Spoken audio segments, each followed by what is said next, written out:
Evening, welcome to my channel all job notification. So friends, जो Haryana state staff selection commission है HSSC, इनका जो group D का common eligibility test है उसका एग्ज़ाम आपका 21 अक्टूबर को है। तो जिन्होंने भी ये फॉर्म फिल किया था अपना कॉल लेटर डाउनलोड कर लीजिए, ठीक है। सो यहाँ पे एक कैंडिडेट हैं जिनका ये कॉल लेटर है। सो यहाँ पे आपको देखो एक बहुत ही मतलब क्या करना है, एक तो कॉल लेटर लेके जाना है, एडमिट कार्ड मतलब जिसे कहते हैं, इसको डाउनलोड कर लेना है आपने।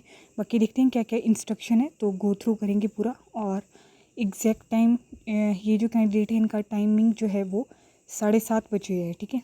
रिपोर्टिंग टाइम मतलब एंट्री टाइम है, और 9:30 बजे गेट क्लोज हो जाएगा। मतलब 9:30 बजे के बाद तो बिल्कुल भी एंट्री नहीं मिलेगी, लेकिन 7:30 बजे आपकी एंट्री है। और क्लोजिंग जो टाइम होगा वो गेट का वो 9:30 बजे, और आपका 10 बजे से पेपर स्टार्ट हो जाएगा, 10 से 11:45 तक है, ठीक है, 11:45 तक।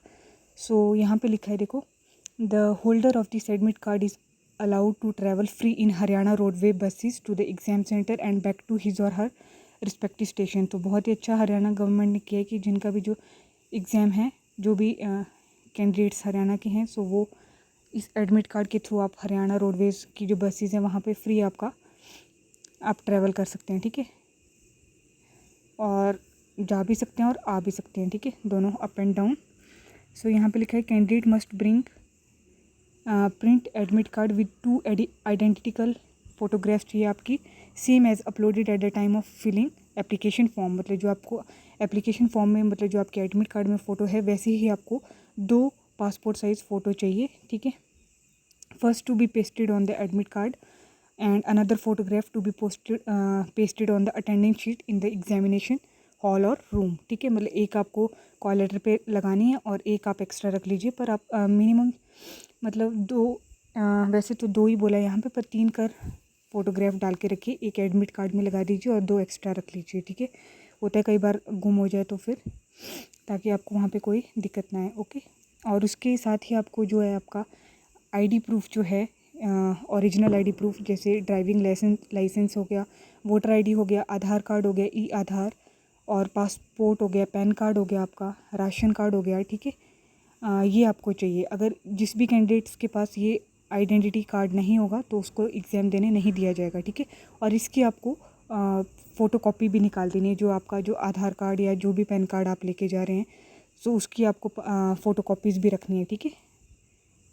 Even if attested or scanned photo of ID in mobile phone will not be considered as valid ID proof, ठीक है। मतलब आपको ओरिजिनल आईडी कार्ड जो है आपका और उसकी फ़ोटोकॉपी लेके जानी है, ठीक है। Use of eraser, nail blade, white fluid whitener etcetera ये आपको नहीं लेके जाने हैं, ठीक है। OMR शीट में आपका एग्ज़ाम मतलब जो ऑफलाइन होगा, ऑफलाइन मोड में, ठीक है। No candidate will be allowed to appear at the examination center on any other date or time that allotted to her or him in admit card। वही है, जो आपका एडमिट कार्ड में date है उसी डेट को आपको एग्ज़ाम देने जाना है, वो ये तो ऑब्वियस ही है कि उसी डेट में जाएंगे, ठीक है। And the admit card is issued provisionally to the candidate subject to his or her satisfying the eligibility criteria, ठीक है। बाकी ये तो कुछ नहीं है, आगे देखते हैं। No candidate shall be permitted to enter after the closing gate or no entry time, ठीक है। तो आपको 7:30 बजे पहुंच जाना है, रिपोर्टिंग टाइम है आपका 7:30 बजे, तो पहुंच जाना आप 7:30 बजे, ठीक है। कोशिश करना कि 7:30 बजे पहुंच जाएं। वैसे तो 9:30 बजे गेट क्लोज हैं, लेकिन और 10 बजे आपका पेपर स्टार्ट है, लेकिन कोशिश कीजिएगा कि 7:30 से 8 बजे तक तो पहुँच ही जाएँ वहाँ पर। 7:30 बजे लिखा है तो 7:30 बजे ही पहुँच जाइए, ठीक है। वैसे भी क्योंकि कई बार होता है कि बस लेट चले तो अपना टाइम पे पहुंच के रहोगे वहाँ पे तो कोई दिक्कत नहीं आएगी। और यहाँ पे लिखा है no candidate shall be permitted to leave the examination room और hall before the end of examination. जब आपका एग्ज़ाम ख़त्म होगा तभी आपको जाने दिया जाएगा, ठीक है, उससे पहले नहीं।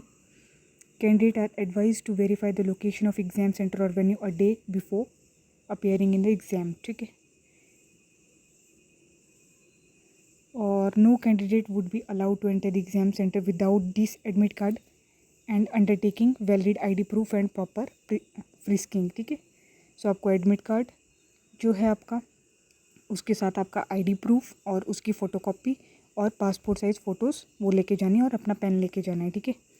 Admit card along with self declaration undertaking download from NTA website, a clear print out on A4 paper duly filled in. ठीक है, एडमिट कार्ड के साथ साथ फ्रेंड्स आपको एक सेल्फ डिक्लेरेशन फॉर्म भी जो कि NTA की वेबसाइट से आपको डाउनलोड करना पड़ेगा, उसको भी लेके जाना है। ठीक है, 2 सेल्फ अटेस्टेड कलर्ड फोटो होनी चाहिए आपकी, same as uploaded on the application form. ये सेल्फ अटेस्ट वहीं पे करा देते हैं आपको कॉल लेटर, जब आप एग्ज़ाम में हॉल में बैठोगे ना वहाँ पे बोल देंगे वो कि सेल्फ अटेस्टेड कर लीजिए।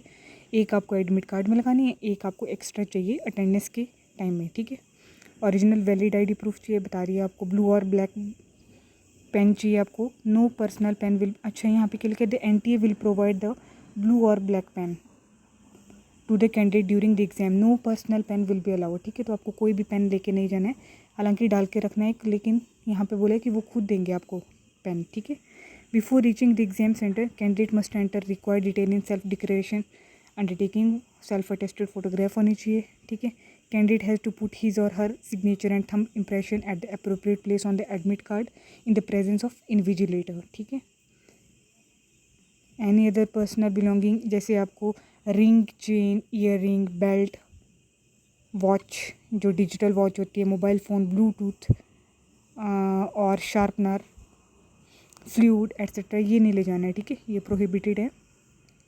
और candidate found possessing mobile phone और any other aiding material as mention in examination room will be treated as serious violation. ठीक है, और cancellation of the candidature. So आप ध्यान रखिएगा कि पेन, पेंसिल, इरेजर, शार्पनर, जो आपकी वॉच है, बेल्ट है, एनी टाइप ऑफ वॉच, कोई भी वॉच अलाउड नहीं है। ठीक है, ब्लूटूथ डिवाइस जो भी है कुछ भी नहीं चाहिए आपको। Examination official will not be responsible for safe keeping of personal belonging. ठीक है, candidate shall ensure at the start of examination within the first 5 minutes that pages of his or her test book are properly printed हैं and test book is not damaged in any manner or serial number, code of OMR answer sheet and test booklet match with each other। ठीक है, मतलब आपको जो भी booklet मिलेगी, question booklet, तो वो आपको पहले ही देख लेनी है 5 मिनट जब आपका स्टार्ट हो जाएगा, तो उसमें 5 मिनट में देख लेना है आपको कि पूरी प्रॉपर है, कहीं से पेज फटा तो नहीं है या फिर कोई डैमेज तो नहीं है, कोई पेज मिसिंग तो नहीं है आपका क्वेश्चन बुकलेट में। ठीक है, अगर है ऐसा तो आप लोग उसी टाइम इन्विजिलेटर को बोल सकते हैं। And candidate are want not to fold, tear, destroy और make any stay mark on OMR answer sheet पे आपको कोई भी मार्क नहीं लगाना है, वहाँ पे सिर्फ आपको गोले गोले राउंड राउंड सर्कल करने हैं। ठीक है, use of eraser, nail, blade, white fluid, whitener etcetera ये आपके अलाउड नहीं होगा। There will be 2 copies of OMR answer sheet होगी, एक ओरिजिनल होगी और एक ऑफिस कॉपी होगी। After the examination is over the candidate shall hand over the OMR sheet completely in both the copies together to the invigilator. The candidate will also hand over the duly filled admit card to the invigilator. Candidate can take away the question booklet आप ले जा सकते हैं। ठीक है,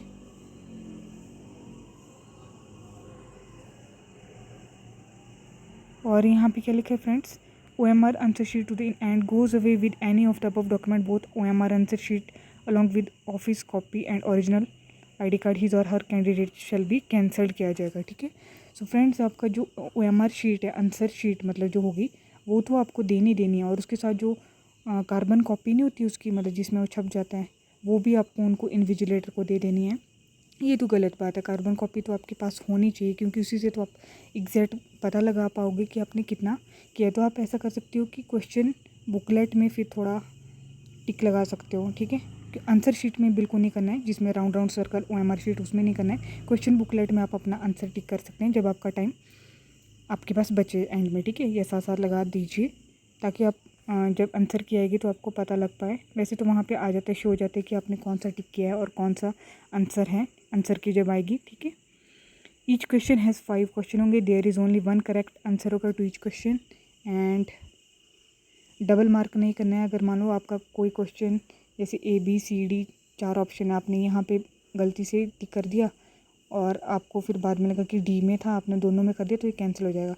और कभी भी ऐसे टिक नहीं करना है राउंड सर्कल में, हाफ भी नहीं करना है, बिल्कुल पूरा उसको उसके अंदर बिल्कुल अच्छे से करना है। ठीक है, और यहाँ पे क्या लिखा है,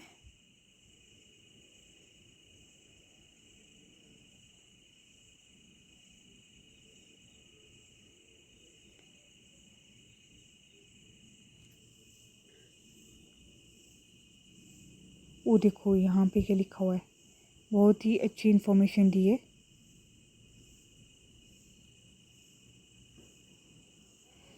ये देखो इस 21 जो है नंबर यहाँ पे लिखा है, each question has 5 option, there is only 1 correct answer to each question, choose the most appropriate or correct option. ठीक है, and darken or bubble the corresponding circle on the OMR answer sheet with only blue or black ball pen point. ठीक है, provided by the NTA. If you do not wish to answer any of question, you must denote the same by darkening the circle against question number 5. No marks will be awarded against this option number 5. अच्छा, अगर आपको मतलब 5 option दिए जाएंगे यहाँ पे ABCDE, वैसे तो 4 ही होते थे, इसमें यहाँ पे क्या किए ABCDE करके ऑप्शन होंगे, 4 ऑप्शन ही होंगे। वैसे तो आंसर आपका इनमें से होगा ABCD में से, लेकिन अगर आप इनमें से किसी का भी आंसर नहीं देना चाहते हैं तो आपको ऑप्शन E पे क्लिक करना, मतलब राउंड सर्कल करना होगा। अगर आप नहीं करते इनमें से किसी में भी तो आपका फिर मार्क्स डिडक्ट होगा। यहाँ पे लिखो 22 पे लिखा हुआ है, in case a candidate doesn't fill any of the option, then 0.95 marks will be deducted for each question which is left blank. So please candidates make sure that अगर आपको कोई भी आंसर नहीं आ रहा है यहाँ से तो आप ऑप्शन E पे ज़रूर टिक करना। ठीक है, और क्या लिखा है यहाँ पे, no candidate will be allowed to leave the OMR answer sheet blank. ठीक है, कैंसिल कर दिया जाएगा तो आपका एग्ज़ाम, और want not to mark anything on the OMR answer sheet, original और ऑफिस कॉपी में आपको कुछ भी नहीं लिखना है। ठीक है, मतलब जो भी आपके आंसर है सिर्फ वही मार्क करने हैं, पेंसिल को यूज़ नहीं करना है डार्कन करने के लिए। If candidate doesn't comply with the instruction as mentioned above, तो उसका कैंडिडेचर कैंसिल कर दिया जाएगा। और following facility will be made available to person with benchmark disability के लिए, ब्लाइंडनेस एंड लोकोमोटिव डिसेबिलिटी के लिए, and cerebral palsy and scribe will be allowed किया जाएगा if so desired by the candidate. ठीक है, in case of remaining categories of person with benchmark disability, the scribe will be allowed on production of certificate to the effect that the person concerned has physical limitation to write and scribe is essential to write examination on his और her behalf. जो भी handicap हैं या जो भी person with benchmark disabilities है वो अपने साथ स्क्राइब कैंडिडेट्स जो है मतलब वो ले जा सकते हैं। ठीक है, और आपको सर्टिफिकेट शो करना पड़ेगा। मेडिकल ऑफिसर जो भी सिविल सर्जन है, मेडिकल सुपरिंटेंडेंट हैं गवर्नमेंट हेल्थ केयर इंस्टीट्यूशन के as per proforma at annexure 1। ठीक है, candidate will be allowed the scribe only if they apply for the availing scribe facility in online application form में अगर आपने ये mention किया होगा तो ही आप स्क्राइब अपने साथ ले जा सकते हैं। And produce the certificate of at the time of written examination as well as subsequent stages of examination as per performa at annexure 2। ठीक है, qualification of scribe should be less than 10th से वो कम होना चाहिए, and he और she should not study in 10th class में नहीं होना चाहिए, वो 10th से कम होनी चाहिए उसकी क्वालिफिकेशन। ठीक है, जो भी आप स्क्राइब ले जा रहे हैं अपने साथ, जो मतलब जो भी हैंडीकैप हैं या जो देख नहीं सकते हैं, कलर ब्लाइंडनेस है। ठीक है, the candidate with benchmark disability opted for scribe shall be required to submit details of scribe at the time of examination as per proforma at annexure 1। ठीक है, in addition the scribe has to produce a valid ID proof ले जाना पड़ेगा in the time of examination, a photo copy of ID proof of scribe signed by the candidate as well as the scribe will B submitted at the time of written examination as well as subsequent stages of examination as per proforma at annexure 2। It is clarified that in case of blind और visually handicapped candidate, जो blind हैं और जो visually handicapped candidate हैं, there is no need to submit annexure 1 to the centre superintendent for entry into examination hall. ठीक है, scribe should not be a candidate of same examination का मतलब उसी एग्ज़ाम का नहीं होना चाहिए वो। If the candidate is detected as a assisting another PWD candidate as a scribe in this, then the candidature of both the candidate will be cancelled। ठीक है, a compensatory time of 20 minutes per hour of examination will be provided किया जाएगा to the candidates who are allowed to the use of scribe as per para 26(1) and 26(2) above। The candidate referred at para 26.1 and 26.2 above who are allowed to use a scribe but not availing the facility of scribe will also be given compensatory time of 20 minutes। ठीक है, no attendant other than scribe for eligible will be allowed inside the examination hall। PWD candidate who have availed the facility of scribe or compensatory time shall be deemed to have availed benefit of relaxation and must produce relevant document for the eligibility of scribe and compensatory time when called upon to do so by the commission. ठीक है, scanned photograph होनी चाहिए of the candidate on his or her admit card attendee will be tallied with the candidate appearing in the examination by the invigilator. Candidate shall not be allowed to go to toilet or washroom during the first and last 30 minutes of examination. ठीक है, तो during first और last 30 minute of examination आपको toilet मतलब washroom जाना होगा तो आप नहीं जा सकते हैं, पहले ही चले जाना, इससे अच्छा है आप। ठीक है, candidate shall not be allowed to leave the OMR answer sheet blank. ठीक है, ये मैं बता रही है आपको।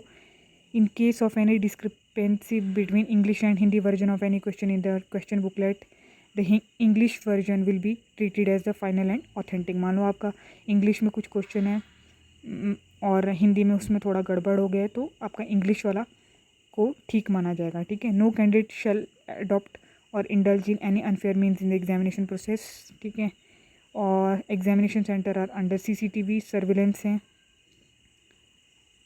बाकी आप यहाँ पे जा सकते हैं, इनकी वेबसाइट है www.ssc.gov.in पे। ठीक है, और क्या है यहाँ पे, तो आप लोग अपना कॉल लेटर डाउनलोड कर लीजिए, अभी ये हिंदी में दिया हुआ है। ठीक है, एक मेरे को यहाँ पे दिखना था कि नेगेटिव मार्किंग है यहाँ पे कि नहीं है।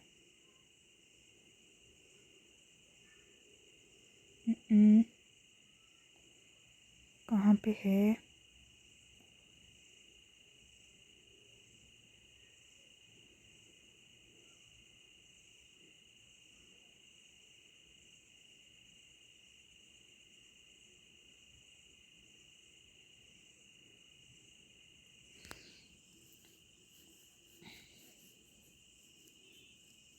वही है फ्रेंड्स, इसमें 0.95 ही दिया है कि अगर आपको कोई क्वेश्चन आता नहीं है ना तो ई ऑप्शन ज़रूर टिक करना है। ठीक है, और अगर नहीं आता है तो अगर नहीं आता है तो ई ऑप्शन आपने टिक करना है, लेकिन ब्लैंक नहीं छोड़ना है, क्योंकि ABCDE 4-5 ऑप्शन दिए जाएंगे जिसमें कि ABCD में से आपका कोई एक आंसर होगा, लेकिन अगर आपको उस क्वेश्चन का आंसर नहीं मालूम है तो आप ई ऑप्शन को ज़रूर टिक करना। अगर आप नहीं करते तो आपके 0.95 मार्क्स डिडक्ट होते रहेंगे पर क्वेश्चन।